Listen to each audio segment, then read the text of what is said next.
دوستو آج ہم بات کریں گے تاریخ کی ایک ایسی قوم کے بارے میں جنہیں اللہ تعالیٰ نے بے شمار نعمتوں اور قدرتی وسائل سے نوازا۔ یہ لوگ لین دین اور تجارتی مراکز پر اپنی عورتوں کو کیوں لایا کرتے تھے اور اللہ تعالیٰ نے اس بستی میں کس نبی کو مبعوث فرمایا اور ان لوگوں نے ایسا کون سا عمل کیا کہ ان لوگوں پر اللہ تعالیٰ کی طرف سے 2 عذابات نازل ہوئے۔ دوستو آج ہم صفحہ ہستی سے مٹ چکی ایک تاریخی قوم اصحاب ایکا کے متعلق جانیں گے۔ یہ 3000 قبل مسیح کا زمانہ تھا جب بحر کلزن کے مشرقی کنارہ اور عرب کے شمال مغرب میں مدین نامی ایک بستی آباد تھی۔ اہل مدین کا تعلق سلسلہ بنی اسرائیل سے نہ تھا بلکہ یہ قوم دراصل حضرت ابراہیم علیہ السلام کے صاحبزادے مدین کی اولاد میں سے تھے جو حضرت ابراہیم علیہ السلام کی تیسری بیوی کتورہ سے پیدا ہوئے تھے، اس لیے حضرت ابراہیم علیہ السلام کا یہ خاندان بنی کتورہ بھی کہلاتا ہے۔ دوستو مدین اپنے اہل و عیال کے ساتھ اپنے سوتیلے بھائی حضرت اسماعیل علیہ السلام کے پہلو میں حجاز کے شمالی علاقوں میں آباد ہو گئے تھے۔ یہی خاندان آگے چل کر ایک بہت بڑا قبیلہ بن گیا جنہیں تاریخ میں اہل مدین یا صحاب ایکا کے نام سے جانا جاتا ہے۔ اہل مدین کا زمانہ حضرت موسیٰ علیہ السلام سے پہلے کا زمانہ ہے۔ یہ وہی زمانہ ہے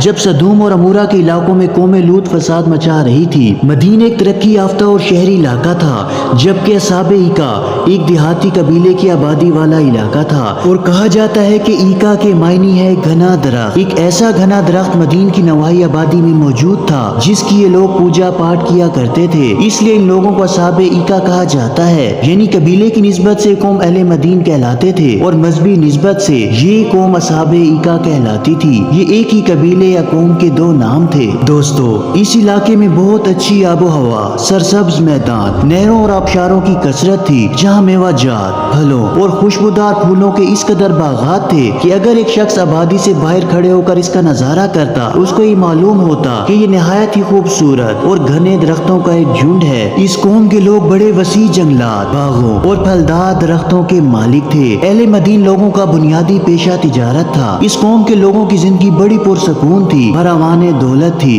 لہٰذا اللہ تعالیٰ کی عطا کی ہوئی نعمتوں کا شکر ادا کرنے کی بجائے اہل مدین غرور و تکبر اور غفلت میں ڈوب گئے اور زمین میں خوب فساد مچانے لگے۔ دراصل اہل مدین کے لوگ حقوق اللہ کے ساتھ ساتھ حقوق العباد بھی پامال کر رہے تھے اور تمام انسانی حقوق کی دھجیاں بکھیر رہے تھے۔ اہل مدین کفر و شرک میں مبتلا تھے، درختوں کی پوجا کیا کرتے تھے، لین دین اور تجارت میں بے ایمانی اور ناپ تول میں کمی کیا کرتے تھے، راستوں میں بیٹھ کر لوٹ مار کرتے، لوگوں کے اموال چھینتے، عمدہ ٹیکس وصول کرتے اور طرح طرح کے کفری رسم و عقائد کی پیروی کیا کرتے تھے۔ دوستو اس زمانے میں ہند، فارس، عراق اور یمن سے جو بھی تجارتی قافلہ شام اور روم کی طرف جاتا انہیں مدین کے علاقوں سے ہو کر گزرنا پڑتا تھا، لہٰذا اہل مدین ان تجارتی قافلوں سے بھاری ٹیکس وصول کرتے اور ان لوگوں نے بین الاقوامی تجارتی راستوں پر بھی اپنا قبضہ جما رکھا تھا اور قافلوں سے ٹیکس وصول کر کے خوب مال کماتے تھے۔ دوستو شاید اہل مدینی دنیا کی وہ پہلی قوم تھی جنہوں نے ٹیکس لینے کی شروعات کی، لیکن اس قدر ٹیکس وصول کرنے کے باوجود بھی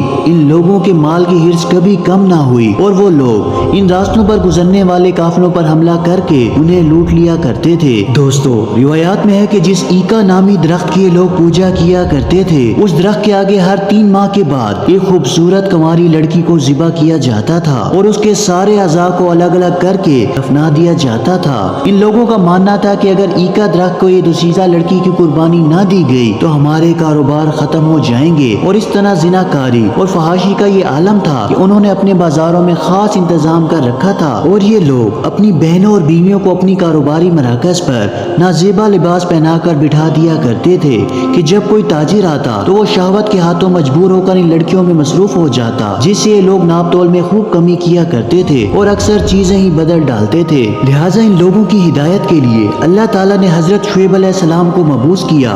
آپ کا تعلق اہل مدین سے تھا۔ حضرت شعیب علیہ السلام کے والد کا نام میکائیل تھا اور حضرت شعیب علیہ السلام کا نسب حضرت ابراہیم علیہ السلام سے جا ملتا ہے۔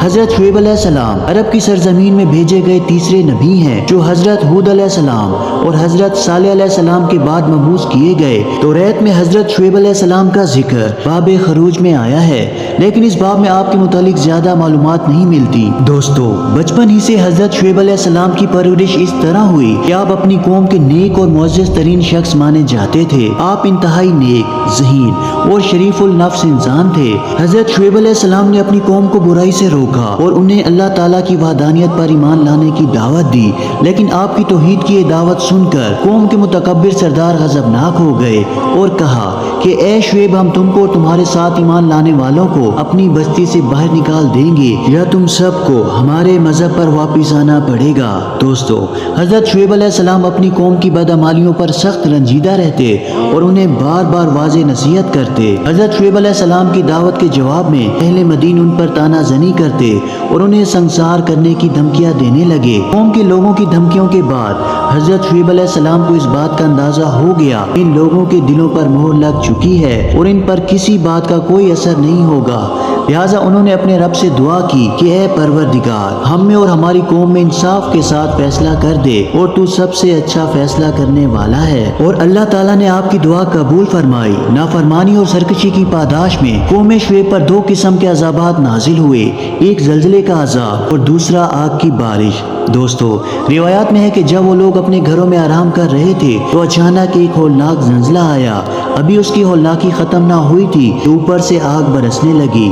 قوم پر عذاب آتا دیکھ کر حضرت شعیب علیہ السلام اپنے اہل و عیال اور ساتھیوں کو لے کر یہاں سے چل دیے اور اللہ تعالیٰ نے ان نافرمان لوگوں پر جہنم کا ایک دروازہ کھول دیا، جس سے پوری آبادی میں شدید گرمی اور لو کی حرارت اور تپش پھیل گئی اور بستی والوں کا دم گھٹنے لگا اور گرمی کی تپش سے ان لوگوں کے بدن جھلس گئے۔ علامہ ابن کثیر لکھتے ہیں کہ یہ تپش اور گرمی ان لوگوں پر 7 دن قائم رہی اور ان پر ہوا بند ہو گئی، جس کی وجہ سے پانی اور سایہ بھی ان کی گرمی کو کم نہ کر سکا اور نہ ہی وہ درختوں کے جھنڈ ان کے کچھ کام آئے جن کی یہ لوگ پوجا کیا کرتے تھے۔ زلزلہ آیا اور آسمان سے آگ برسی، جس میں سب کے سب ٹڈیوں کی طرح تڑپ تڑپ کر جل گئے اور کچھ لمحے میں ہی سب کے سب جل کر راکھ کا ڈھیر بن گئے۔ اور اگلی صبح یہ سرکش اور مغرور قوم اوندے اور جھلسے پڑے تھے اور یہ ہرا بھرا علاقہ جو کل تک مدین کہلاتا تھا تباہ و برباد ہو گیا۔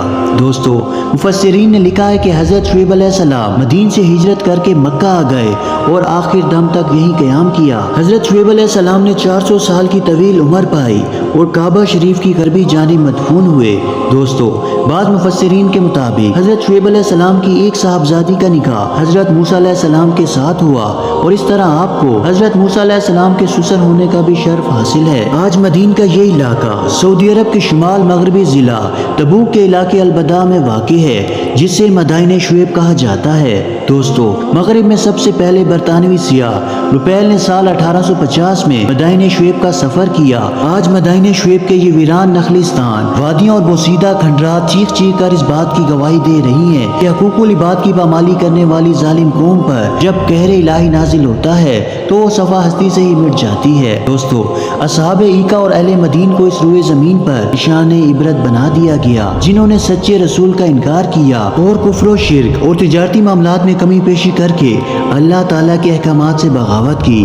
دوستو، آج نوع انسانی کو ان صفحہ ہستی سے مٹنے والی قوموں سے سبق لینے کی ضرورت ہے کہ کہیں ہم بھی اللہ تعالیٰ کے احکامات سے بغاوت تو نہیں کر رہے، کیا دولت کی ہرس نے ہم سب کو اندھا تو نہیں کر دیا، کیا حقوق العباد ہم صحیح طریقے سے ادا کر رہے ہیں۔ یہ وہ سوالات ہیں جن کے متعلق ہر مسلمان کو ضرور سوچنا چاہیے۔ اللہ تعالیٰ سے دعا ہے کہ اللہ تعالیٰ ہمیں نیک اعمال کرنے کی توفیق عطا فرمائے اور برے اعمال سے بچائے۔ اسی طرح کی مزید معلوماتی اور اسلامی ویڈیوز دیکھنے کے لیے ہمارے اس اسلامی چینل کو سبسکرائب ضرور کریں۔